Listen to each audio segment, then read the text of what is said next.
Few figures in Christian history are as beloved or as misunderstood as Saint Nicholas of Myra. Known today through legend as the inspiration for Santa Claus, the historical Nicholas was a 4th century bishop, shepherding the church in a time of intense theological conflict. And at the center of that conflict stood a man named Arius. Arius was a presbyter from Alexandria who taught ideas that shook the early Christian world.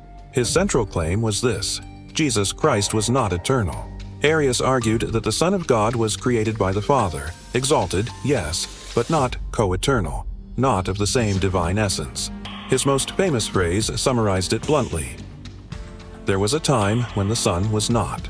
This teaching struck at the heart of Christian belief. If Christ were created, then he was not fully God. If he was not fully God, then humanity was not fully redeemed.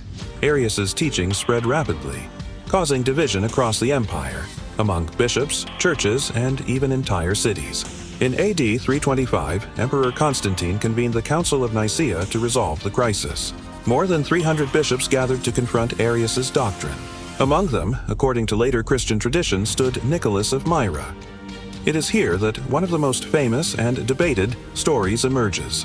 Several later sources claim that during the council, Nicholas became so outraged at Arius' denial of Christ's divinity that he struck him across the face. The story says Nicholas was temporarily disciplined for the act, stripped of his bishop's insignia, until, in a vision, Christ restored him. Now, historians are careful here. This confrontation does not appear in the earliest records of the council, and its details come from later tradition. Whether literal or symbolic, the story endured because it expressed something deeply felt by the early church. Nicholas, rightly or wrongly, became a symbol of zeal for the truth of Christ's nature. The council ultimately rejected Arius' teachings and affirmed what became the Nicene Creed, declaring Christ to be God from God, light from light, true God from true God, of one substance with the Father. Arius was condemned and his doctrine labeled heresy. Whether Nicholas raised his hand or simply raised his voice, history remembers him not as a jolly myth, but as a bishop who stood firm when the identity of Christ was on the line. And in that moment, the course of Christian doctrine was forever shaped.